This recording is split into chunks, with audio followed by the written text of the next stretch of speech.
You are listening to the Marketing 32 Show with your host, Brett Allen.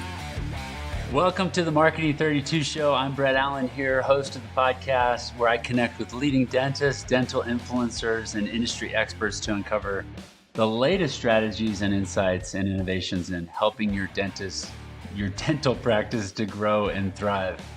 Today, I'm super excited to have Elijah Desmond on the podcast today.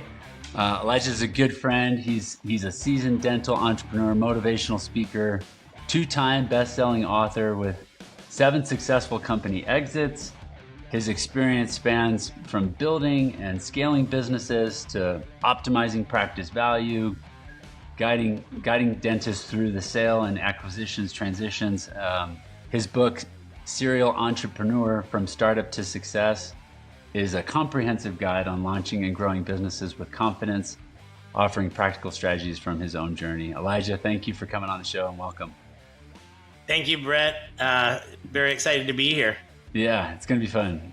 So let's go. I mean, you've done so much. You've accomplished a lot to this point in your career, and you've done a lot entrepreneurial. Let's talk more on this. This dental pitch brokerage. Let's talk about that. How did you start that? Why did you start it? Let's get into that.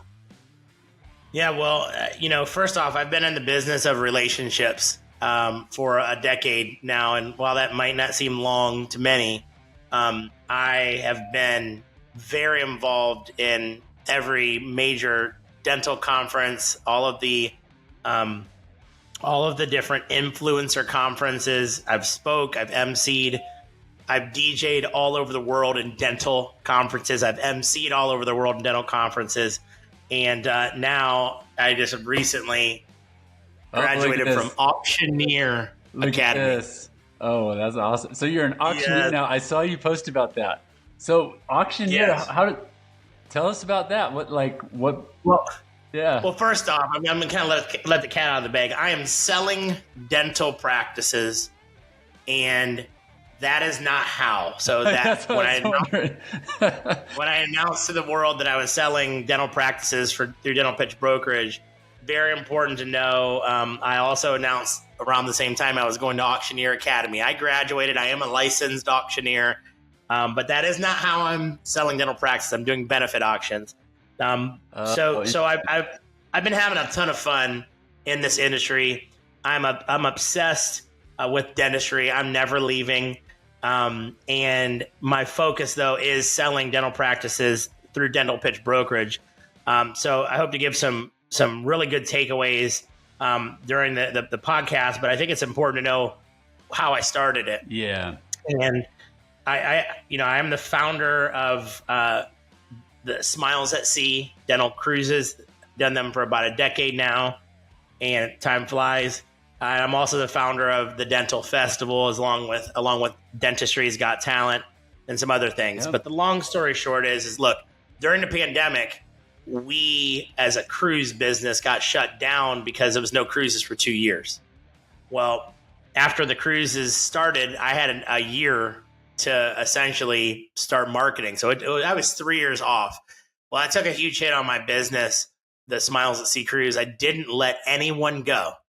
Okay. I had to take the EIDL loan out like some of us to survive. Yep, we did. Yep. And it was a blessing that I did that, because if I didn't, Dental Pitch Brokerage wouldn't be around. Let me tell you how it was created.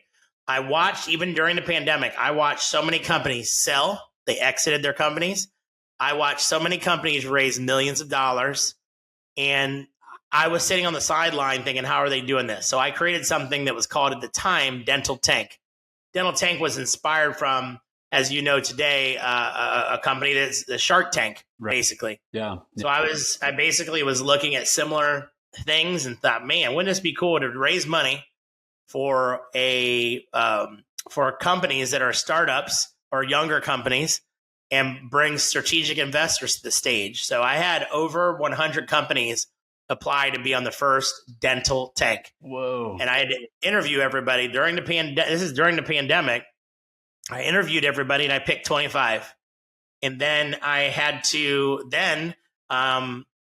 interview all the strategic investors. So I had over 50 strategic investors apply on being on my stage. I picked 8.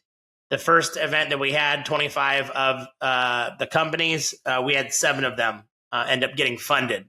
Wow. Which was pretty awesome from 6 of the strategic investors.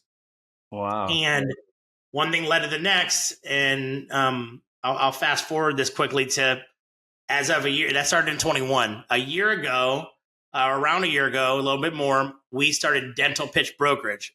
We took what was working with dental pitch broker, with dental tank, and converted it to dental pitch. And we decided we would start focusing on dental practices that were not startups, not at the beginning, but at the end of their journey. And we would use a similar model where the dentist would, one at a time, would come into a confidential room with a minimum of 10 buyers that were standing up clapping while they had their walk-on song. Nice. And they came to the stage. That's awesome. And they came to their stage. They were essentially being interviewed by me or my business partner about their practice. No numbers, no financial thing. It was not stressful at all. It's not stressful at all for them, but it's fun. They come in the room and they tell us about their practice, how they got started. They tell us about their culture. Say us how long they want to stay around after the sale.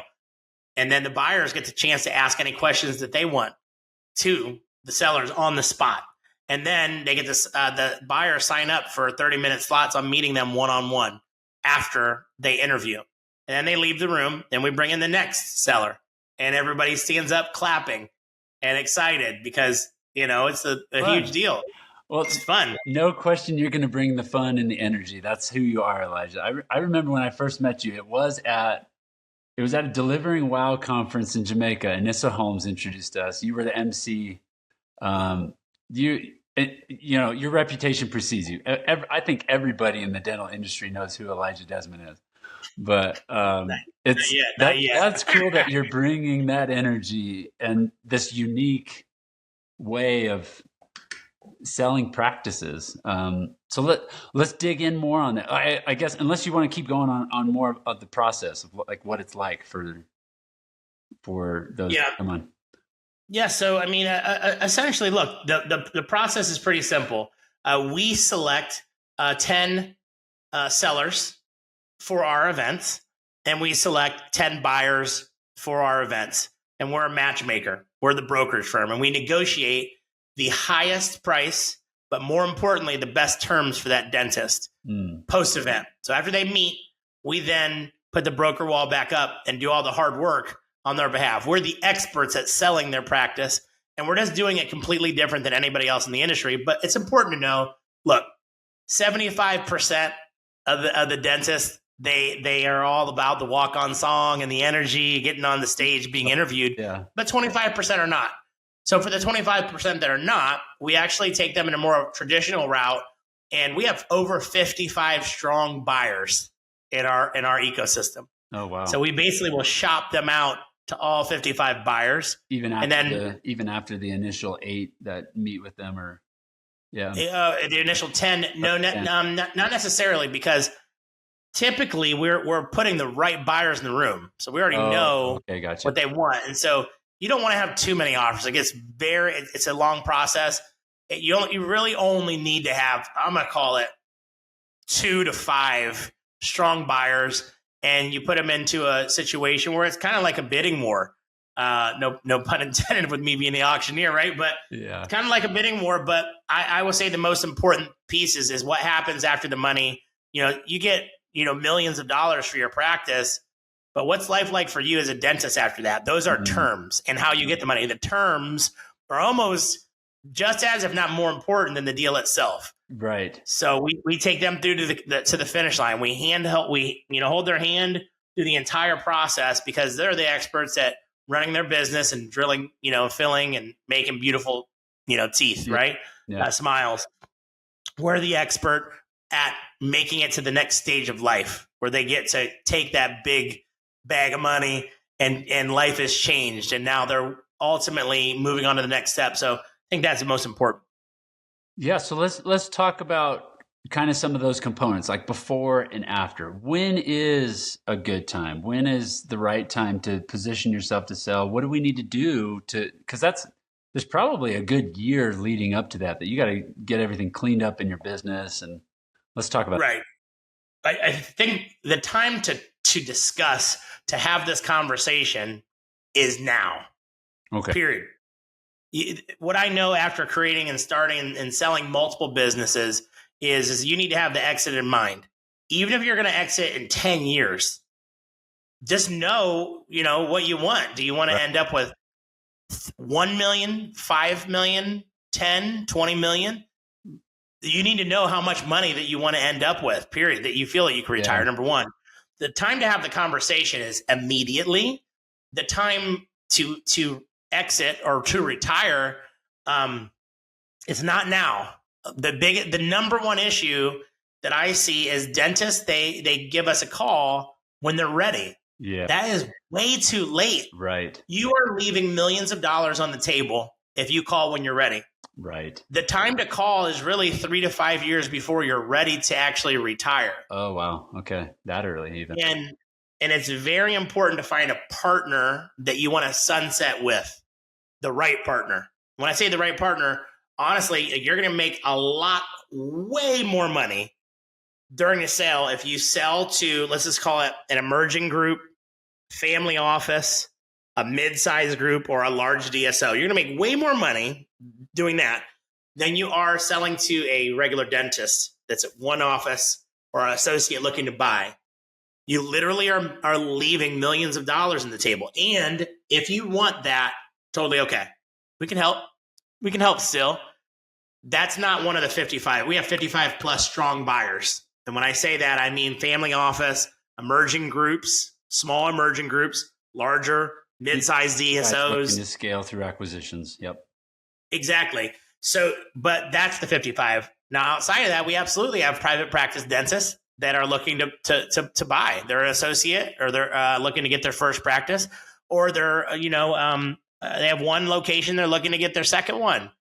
But I think it's very important to understand that you have the ability to make, I'm going to call it 30 to 35% of what you produce as a dentist, and have no worries, no stress at all about the business. You go to work, you dentist, as Paul Goodman would say, right? You go and you dentist, and you practice, and then you go home. You have no employee issues, no payroll issues, no nothing. You just practice. So what happens is you take the money off the table. Now you sell the business, and then you work for 3 to 5 years for a good partner. And that looks so different. All groups and emerging groups, et cetera, it looks different. It's not all the same. You hear these horror stories like, oh my God, I sold to a DSO and it's the worst.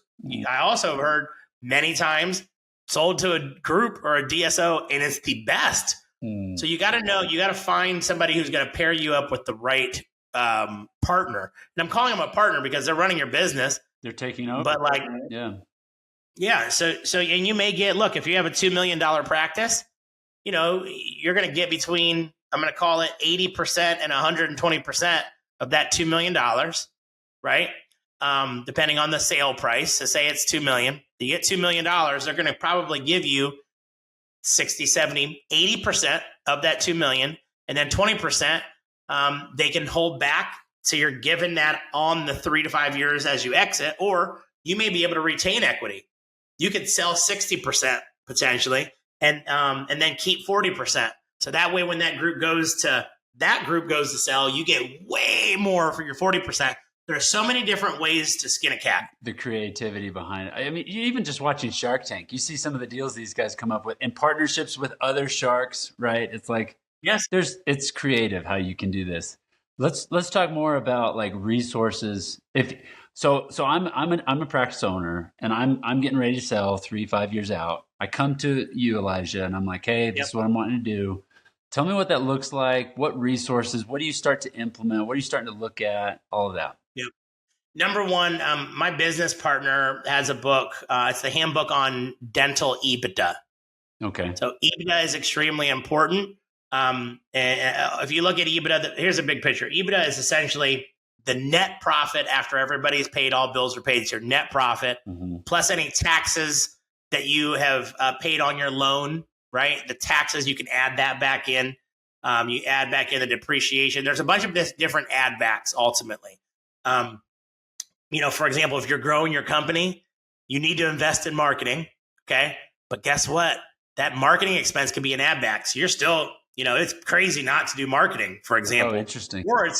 It's crazy not to have a consultant, because you take the consultant and the marketing to grow you to this point.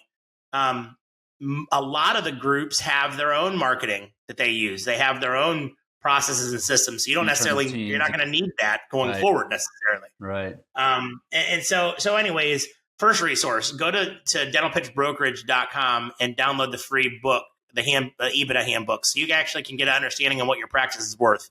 So that's number one. Download that handbook. That's free. If you really want to know what your practice is worth right now, you really should get a quality of earnings light. And we work with multiple companies to get that. What is a quality of earnings? Well, quality of earnings, a full comprehensive quality of earnings, is when you have a buyer is going to buy your practice. They're going to actually get a quality of earnings done with a very high level financial firm that's going to say what's the real value of your practice. Mm-hmm. Biggest mistake I see is the sellers, they get the quality of earnings from the buyer and they just go with the price that it said. Yeah. So they really should go and get a quality of earnings done on their own separately, a quality of earnings light, right? Get it done on your own separately so you can actually know what the value of your practice is. And we require that for anybody to work with us, because we're defending their EBITDA. We're defending the value of their practice, but you need like 4 years back, of all the details of every part of your practice, the payer mix, your overhead, your marketing, your new patients, all of the above. Well, and you're incentivized as the broker to make it as pretty as possible for the seller, right? So yes. Do you have some resources or connections that they can reach out to you to get something like that if they don't know who to go to for? Well, I would say that if they're going to reach out to me, I think the reason why somebody would reach out is to just discuss what does 1 year, 2 year, 5 years, 10 years look like, and how can I find out where I'm at now? Mm-hmm. And like I said, the first thing is download that free book. The next thing, I can absolutely refer out to multiple different companies that do a quality of earnings light, which is very important to know. Okay. Yeah, that's helpful. You guys go to dentalpitchbrokerage.com, get that free resource. Let's talk about, different ways of structuring the deal. Like we talked about the creativity behind it, but like, for those of us who are novices when it comes to exits, like me, I haven't exited yet. What advantages there are to doing it this way? Advantages to going the DSO route? Yes. Let's dig into that. Absolutely. So when you come to a very, very established DSO, and some still buy this way, you're going to have an opportunity to essentially buy or sell 80% of the practice. And then 20% of the practice you're going to get in an earnout. An earnout is essentially, they don't need you to increase your net profit or increase what you're doing. What they need you to do is maintain it.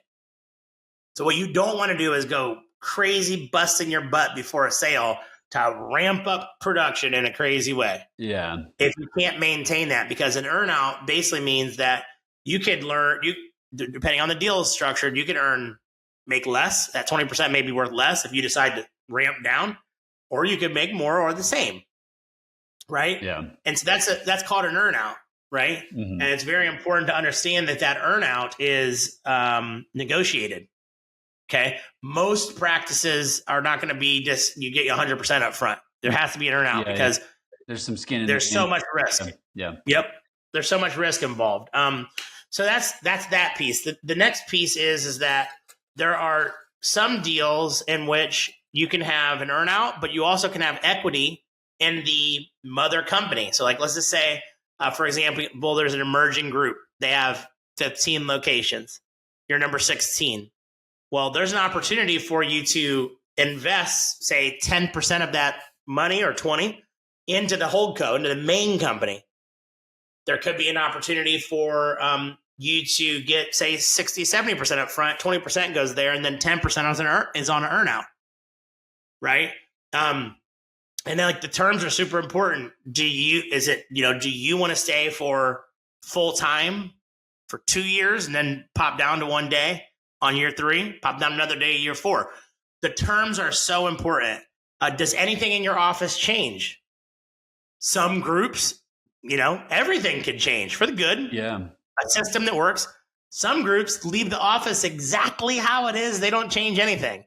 And something that is very important to understand is, a lot of doctors are afraid, man, well, what about my team? I love my team. I've been with them for 20, 30 years, and I don't want them to get rid of my team. Let me give you a news flash. There is a people problem in our industry. Therefore, your team is not getting rid of. In fact, you should have employment agreements intact for your team, especially if you have an associate. Oh, man. I can't tell you how many docs come to me and they're talking about how they can't hire, they can't find the people, or good people don't stay. Yeah. There's a people problem in our industry, no doubt about it. And so the last thing you have to worry about is them going in and cleaning house. And the team's devastated, like, oh my God, we're going to get fired. Yeah. No, you're not going to get fired. Now, there's there are instances where there absolutely will be people to get fired as well. Let me give you an example. You have had that relationship with grumpy front desk person, okay, for 20 years, and they're like family. You've celebrated Christmas together. Your kids know each other. You're close, okay. But that grouch ball has no relationship with the new owner. Right. New owner comes in. There's all these patient 1-star reviews. They treat the other employees like crap. I mean, look, they don't have a relationship with them, so they're hitting the road. So yes, if you have a terrible employee, that makes sense. That you call family, it can happen. That makes sense. But now it's up to them. Right. Well, this has been super valuable. We're just scratching the surface. I'm sure you and your team and what you guys are doing at Dental Pitch, there's so much to consider in this process, a lot to go through. Before we go anywhere, I got one more question for you. If you could, and I like to ask this of everybody, if there's one like big domino, if we could just push this big domino over and help a practice owner understand this one thing that helps set up everything else for the growth in their practice, whatever, preparing for exit, what's that one thing, right? Like what is that one thing that makes a huge difference? Gosh, you said one thing. That's very hard. That's hard. Can I give you 3 things quickly? Yeah, go for 3. That's good. Okay. Here's the 3 things. Number 1, when you are thinking about an exit ahead, ideally your practice should have a minimum of 6 chairs or more. That's going to make it for an easy sale. And it's not something people realize. When you have 6 chairs or more, or you're at least plumbed or have the ability to go 6 chairs or more, that is going to make it to where anybody can expand. So that is number 1. Number 2, reach out to someone in advance, 5 years in advance or 3 years in advance before you're actually ready to sell. Because if you wait 5 years, what happens is somebody's going to want you for 5 more years or 3 more years. So reach out to somebody now, because ultimately you can get paid the highest amount of money right now, and then you're going to be paid, 30 to 35% of what you produce going forward, which could mean an additional $1 million, $2 million. So the time to reach out is now. The last biggest piece of advice: do your due diligence. If you're gonna work with a group, you need to reach out to somebody or multiple people, 2 or 3 that have already worked with that group. They've done a deal. So you know what the experience is like, and you're not just leaning on what they said. Yeah. Well, that's awesome. That's great. Guys, go to dentalpitchbrokerage.com. You can also find Elijah on social media. He's all over the place. He's awesome. Elijah, this has been great. Thank you so much for your time today. And if you're interested in selling, check them out. Tell them Marketing 32 sent you their way.